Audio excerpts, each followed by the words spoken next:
దేవునికి స్తోత్రం. దేవునికి స్తోత్రం. మీ అందరికీ నా హృదయపూర్వక వందనాలు తెలియజేస్తున్నాను.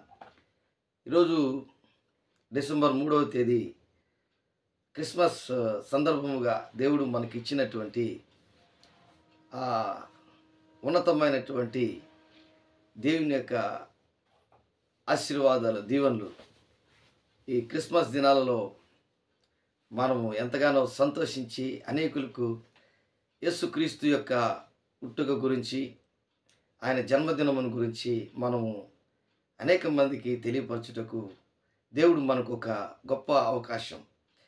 ఇది ప్రపంచంలోనే ఒక అద్భుతమైనటువంటి గొప్ప పండగ. అయితే ఈ పండగలో మన జీవితంలో ఒక అద్భుతమైనటువంటి ప్రతిదినము అంటే 1వ తేదీ నుంచి క్రిస్మస్ పండగ గురించి మనం మాట్లాడుకుంటున్నాం. ఈ సెలబ్రేషన్లో ఆధ్యాత్మికమైనటువంటి అవగాహనతో కూడినటువంటి విషయాలన్నీ కూడా మనం మాట్లాడుకోవడం ఎంతో ధన్యత. ఎందుకంటే లూకా సువార్త 1వ అధ్యాయము 28వ వచనంలో 3 విషయాలు దూత మరియమ్మ తల్లి గారితో మాట్లాడడం జరుగుతుంది. ఆ దూత లూకా సువార్త 1:28 ఆ దూత లోపలికి వచ్చి ఆమెను చూచి, దయాప్రాప్తురాల నీకు శుభము, ప్రభువు నీకు తోడై ఉన్నాడని చెప్పాను. ఒక అద్భుతమైనటువంటి విషయం. ఒకటి, దేవుని యొక్క దూత, పరలోకము నుంచి పంపబడిన దూత ఆమెను చూచింది. ఆమెను చూచింది. ఆ దూత లోపలికి వచ్చి, అంటే ఆ ఉన్నటువంటి ఇంటిలోకి కానీ గదిలోకి కానీ వచ్చి ఆమెను చూచి దయాప్రాప్తురాలంటుంది. ఏమంటుంది? దయకు ప్రాప్తురాలంట. మరియమ్మ తల్లి దయకు ప్రాప్తురాలంట. నీకు శుభం, దయాప్రాప్తురాల అంటే దేవుని దయకు. మనం మాట్లాడుతుంటాం, ఏమమ్మా బాగున్నావా, ఏమయ్యా బాగున్నారా మీరు అంటే, ఏదో దేవుని దయ వల్ల, దేవుని కృప వల్ల బాగున్నానంటావు. అంటే నీవు చెప్పడం చాలా మంచిది. కానీ మరియ తల్లికి దేవుడే ఆ దూత ద్వారా తెలియపరుస్తున్నాడు, నీవు దయకు ప్రాప్తురాలివి.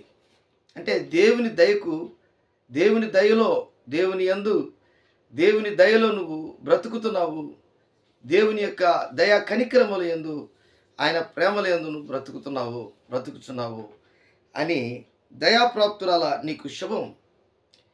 ఒకటి, దేవుని దూత మరియ తల్లి ఉన్నటువంటి గదిలోకి వచ్చి చూచి మాట్లాడడం ప్రారంభించింది. రెండవది, దయాప్రాప్తురాల నీకు శుభం. ఈరోజు మన జీవితంలో కూడా ఒక శుభకార్యం జరిగితే ఎంతో సంతోషిస్తాం, ఎంతో ఆనందిస్తాం, ఎంతో అనేకులకి మనకు జరిగినటువంటి శుభకార్యాన్ని ప్రజలకు తెలియపరుస్తాం.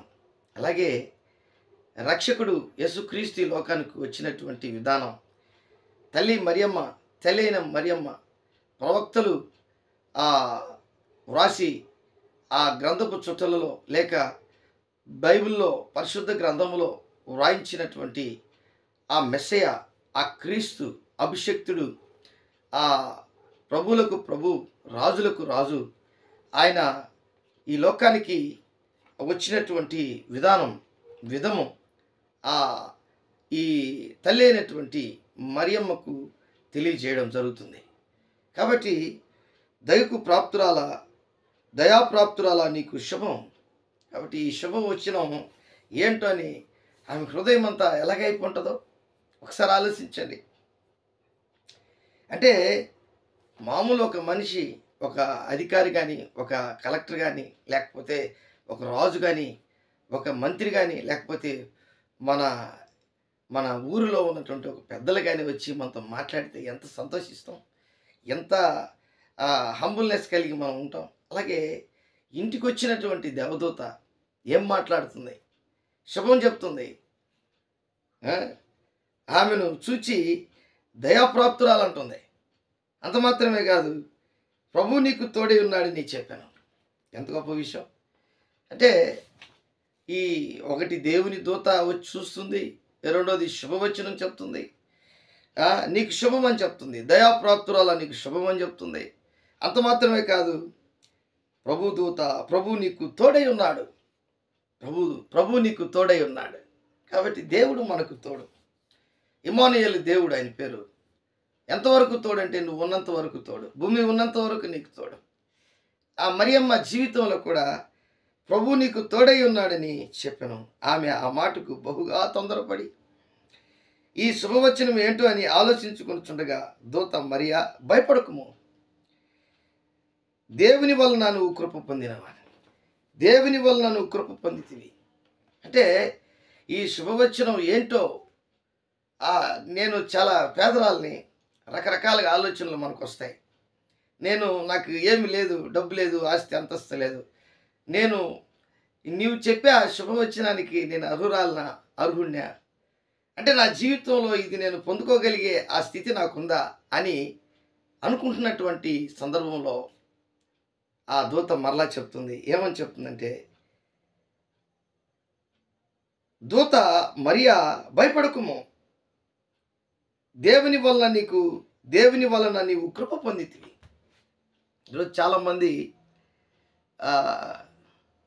అన్నీ ఉంటాయి, డబ్బు ఉంటుంది, ఆస్తి అంతస్తులు అన్నీ ఉంటాయి, కానీ వారికి దేవుని కృప అనుగ్రహించబడదు. అయితే నువ్వు దేవుని కృపని కావాలంటే దేవుని యందు భయము భక్తి కావాలి. 103వ కీర్తన 11వ వచనంలో యెహోవా యందు భయభక్తులు కలిగివాడు, అంటే భూమి ఆకాశం ఎంత ఉన్నతంగా ఉందో ఆయన యందు భయభక్తులు గలవారి ఎడల ఆయన కృప అంత అధికంగా ఉంటుంది. నోహ కాలంలో మనుషులందరికీ గొప్పవారు పేదవారు చాలామంది ఉన్నారు, జలప్రలయం రాకముందు. అయితే దేవుడు మనుషులను చూచినప్పుడు ఎవరికి కృప లేదు, అంటే ఎవరు కూడా కృప పొందుకునే అర్హత వారికి లేదు. ఆ సమయంలో దేవుడైనటువంటి యెహోవా ఆదికాండంలో ఆ మాటను నేను మీకు చూపిస్తాను, చూడండి ఎంత గొప్ప మాట. ఆదికాండములో ఆ మాట చెప్తున్నాడు దేవుడు. 5వ అధ్యాయంలో అంటున్నాడు 9వ వచనంలో, ఎంత గొప్ప విషయం అంటే 8వ వచనం. అయితే ఆదికాండము 6వ అధ్యాయము 8వ వచనం, అయితే నోహో దేవుని దృష్టి యందు కృప పొందినవాడు ఆయన. అంటే మనుషులందరూ ఎలాగున్నారంటే చాలా భయంకరంగా ఉన్నారు. దేవుని దృష్టికి చెడుతనమును, అసహ్యకార్యములను, వారి జీవితంలో ఆ తలంపులన్నీ ఊహంతా ఎల్లప్పుడూ కేవలం చెడ్డదిగా యెహోవా చూచి, అంటే మనుషులందరూ దేవుని దృష్టికి ఇష్టముగా లేరు, కానీ నోహో మాత్రం దేవుని దృష్టికి కృప పొందినవాడుగా కనబడుతున్నాడు. కాబట్టి ఈరోజు మరియ తల్లి కూడా దేవుని వలన చాలామంది స్త్రీలు ఉన్నారు, పుణ్య స్త్రీలు ఉన్నారు, యథార్థవంతులు ఉన్నారు, కన్యకలు ఉన్నారు. కన్యక గర్భవతి కుమారుని కనును అనే మాటకి ఈ మరియ తల్లి కరెక్ట్గా దేవుని దృష్టికి కృప పొందినటువంటి, దేవుని యొక్క అనుగ్రహం పొందుకున్నటువంటి. రోజు క్యాథలిక్ చర్చెస్ వారు చాలామంది మరియ తల్లిని ఎంతో ప్రేమిస్తారు. ఎందుకంటే మరియమ్మ మీకు వందనములు, ఏలిన వారు మీతో నుందురుగాక. ఇట్లాగా ఆమె గురించి ఒక పుస్తకం కూడా రాసి ఆమె గురించి ఇలాగ చెప్తూ ఉంటారు. మా కొరకు మీరు వేడుకోనండి, మరియ తల్లి మా కొరకు మీరు వేడుకోనండి. కొన్ని అంటే కానా పెండ్లి విందులో యేసు ప్రభు ద్రాక్షరసమును చేయకముందు ఆ మరియ తల్లి దగ్గరికి వెళ్తారు అక్కడ ఉన్నటువంటి వారు. అలాంటి కొన్ని విషయాలు వారు తీసుకొని ఎంతగానో మరియ తల్లిని దేవుడు ప్రేమించాడు కనుక, ఆ మరియ తల్లి పవిత్రురాలు గనుక, యథార్థవంతురాలు గనుక, కృప పొందినటువంటి ఆ దేవుని యొక్క అనుగ్రహం పొందుకున్నటువంటి తల్లి గనుక ఇలాగ హానర్ చేస్తారు ఆమె. దేవునికి స్తోత్రం. దేవుని బిడ్డలారా, భయపడకుము. 30వ వచనం లూకా సువార్త 1:30లో, భయపడకుము మరియా, భయపడకుము, దేవుని వలన నువ్వు కృప పొందితివి. అంటే ఒక వ్యక్తి చెప్పడం మంచిదే, ఒక పాస్టర్ చెప్పడం మంచిదే. ఒక పాస్టర్ వచ్చి దేవుని కృప నీకు తోడుగా ఉందంటే చాలా సంతోషం వస్తుంది. ఎంత ఎంత సంతోషం! ఏదో నీకు గొప్ప కార్యాలు నీ జీవితంలో జరుగుతాయి ఒక పాస్టర్ చెప్పాడంటే ఎంత సంతోషం ఉంటుంది. అదే ఈ క్రిస్మస్ దినాల్లో కూడా దేవుడు ఈరోజు నీతో ఉన్నాడు. దేవుడు నిన్ను దయాప్రాప్తురాలుగా దయకు ప్రాప్తురాలుగా మనల్ని చేశాడు. కావాలని ఆయన ఆ విధంగా ఆయన ప్రాప్తులుగా, దయకు ప్రాప్తులుగా, అంటే దయకు ప్రాప్తురాలుగా మనల్ని చేయుటకు ఇష్టపడుతున్నాడు దేవుడు.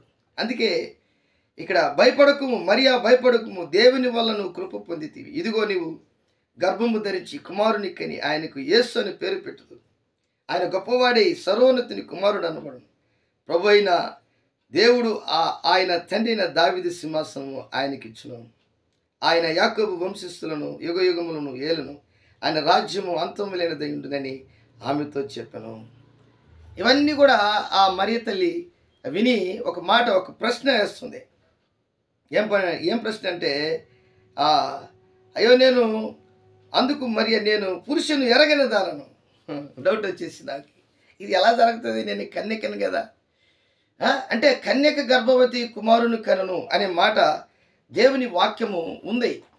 అయితే ఆ వాక్యము ఈమె జీవితంలో నెరవేరాలి. కాబట్టి ఈరోజు దేవుని యొక్క ఉన్నతమైనటువంటి స్థితి, ఆ స్థితిని దేవుడు గొప్ప ఉన్నతమైన స్థితిని మరియ తల్లి మీద ఆయన ప్రేమ చూపించి ఆ మాటలు దేవదూత ద్వారా చెప్తున్నాడు.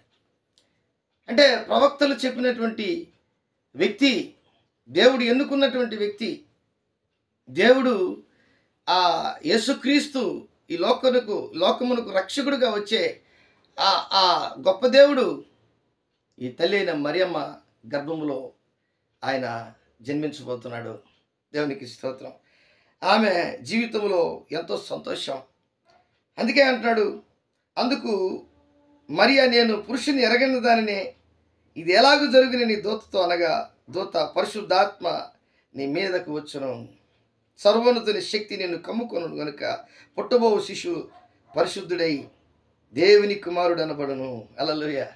కాబట్టి ఈరోజు నీ జీవితంలో, నా జీవితంలో, మనందరి జీవితంలో ఆ సర్వోన్నతుడైన దేవుని కుమారుడైన యేసుక్రీస్తు క్రిస్మస్ని, క్రైస్ట్ మాస్, ఆయన నీ జీవితంలో జన్మించున్నాడా?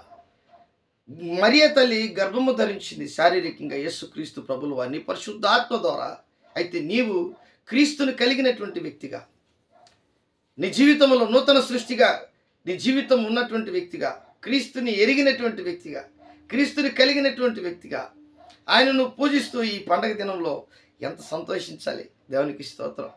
కాబట్టి నేడు నీ కొరకు, మన కొరకు రక్షకుడు పుట్టి ఉన్నాడు. కాబట్టి ఆ రక్షకుడిని ఈరోజు ఎంతగా నువ్వు హానర్ చేయాలి. కాబట్టి మరియ తల్లికి ఆ శుభవచనం, ఆ తోడు ఆమెను చూచి దూత ఆ విధంగా చెప్పినప్పుడు ఎంత సంతోషించుంటుందో. కాబట్టి ఈరోజు ఈ సంతోషాన్ని మనం కూడా ఈ క్రిస్మస్ దినాల్లో సంతోషపడి ఆనందభరితులమై మనం దేవుని స్తుతించి ఆరాధించుటకు దేవుడు ఎంతగానో మనల్ని ప్రేరేపించాడు. దేవుడి వాక్యాన్ని దీవించి ఆశీర్వదించును గాక. ప్రేమ నమ్మకం కలిగినటువంటి నా యేసయ్య కుడి వచ్చిన బిడ్డలందరినీ మీరు దీవించి ఆశీర్వదించమని ఈ యొక్క దినమందు ప్రభువా, ఈరోజు 3వ దినమందు ప్రభువా, డిసెంబర్ 3వ దినమందు ప్రభువా, గొప్ప కార్యములు మరియమ్మ జీవితంలో జరిగించినట్లు మా జీవితంలో కూడా మీరు గొప్ప కార్యములు, దేవుని తోడు, దేవుని శుభవచనములు, దేవుని యొక్క ఆశీర్వాదాలన్నీ కృప మాకు దయచేయమని యేసు నామములో అడిగి వేడుకుంటున్నాను తండ్రి. ఆమేన్, ఆమేన్.